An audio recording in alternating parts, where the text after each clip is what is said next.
Last night, President Trump plunged the country into chaos. This is Democrat Senator / Robert Eggers protagonist, Chuck Schumer.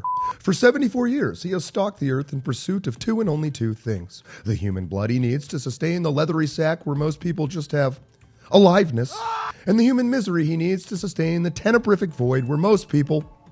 Honestly, these days, that part's about the same. But I project. Whoops, I mean I digress. I'm saying that this is a vampire in every sense of the word. Not the kind that sparkles in the twilight, but the kind that phosphoresces in the basement of a Comet ping pong. This clip is an example of the latter, the farming of human misery, except, like many Democrats, the fertilizer, aka bullshit, just ain't growing fruit like it used to. This is almost entirely self-inflicted by Chuck Ferratu.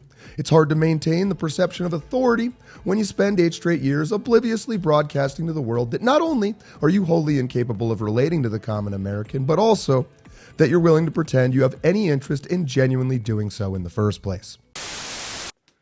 Without a shred of warning, the Trump administration announced a halt to virtually all federal funds across the country.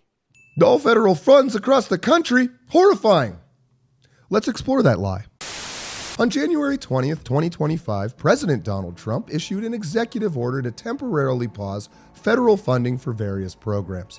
The order aims to halt federal grants, loans, and other financial assistance programs to ensure they align with Trump's policy priorities, specifically targeting programs related to diversity, equity, and inclusion, transgender issues, and environmental policies often labeled as Green New Deal initiatives.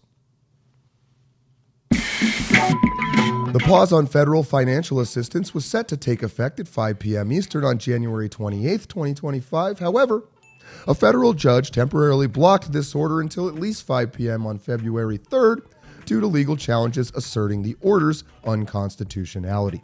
The executive order has sparked immediate legal actions and widespread confusion among organizations dependent on federal funding, with concerns about the legality and the broad scope of the pause, potentially affecting trillions of dollars in federal spending. Trillions of dollars in federal spending. From X account, Data Republican, a highly recommended follow, quote, "After spending too much time on the awards search tool, I'm starting to wonder if we've had a universal basic income system all along for one political party, just disguised as grants."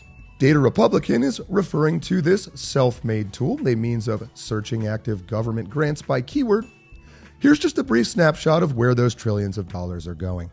$2 million to study vegan soul food. $333 million to the Catholic Church to import refugees. $266 million to convince an at-risk foreign population that they should undergo an invasive procedure to prevent HIV. $54 million to give internet to less than 20,000 Native Americans. The keyword Somali is linked to $686 million of taxpayer-funded awards. Keyword Latinx comes in at just under $1 billion, and keyword Africa at $3.28 billion. About $300 million more taxpayer dollars than is spent on keyword cancer. Which is probably why Donald Trump looks like he's going to do exactly what he's going to do: end federal funding's career. In an instant, Donald Trump has shut off billions, perhaps trillions of dollars that directly support states, cities, towns, schools, hospitals, small businesses, and most of all, American families. This is a dagger at the heart of the average American family in red states, in blue states, in cities, in suburbs, in rural areas. It is just outrageous. Funds for things like disaster assistance, local law enforcement, rural hospitals, aid to the elderly, food for people in need, all are on the chopping block. Absolutely none of these are on the chopping block. Vegan soul food is on the chopping block. HIV education for people actively f***ing bonobos is on the chopping block. But I'll let Stephen Idgaff Miller explain.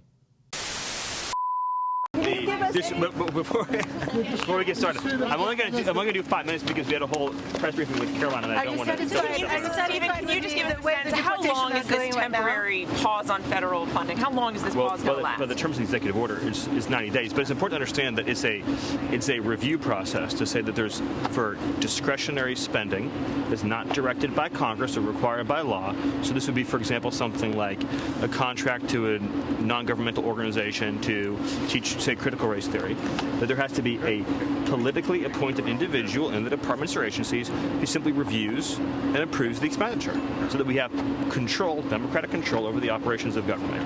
This doesn't affect any federal programs that Americans rely on, full stop.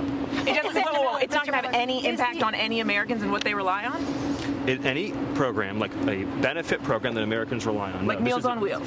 Correct. There's no the OMB guidance document, which I think you're referring to, because the executive order was issued a week ago, it just gives clarity on how to implement the original executive order, which doesn't cover any entitlement or public benefit spending at all. And that's clear, by the way, if you read, as I'm sure you have, the OMB guidance document.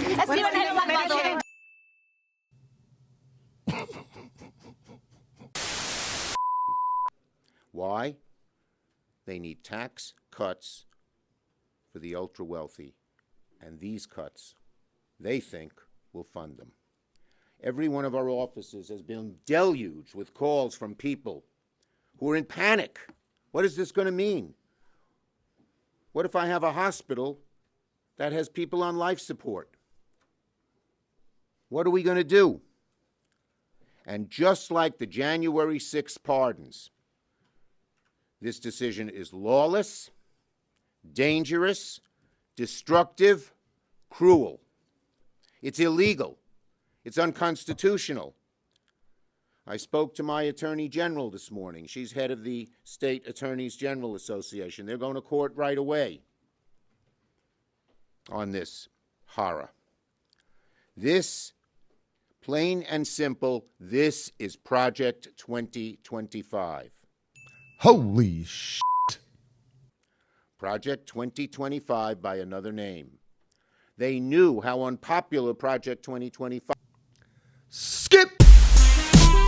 That's it for today. If you enjoyed this content, please like, share, and subscribe. I'm John Ward, and until next time, remember, you're a world champion. Don't let your memes be dreams. All of my sexual fantasies involve handcuffs.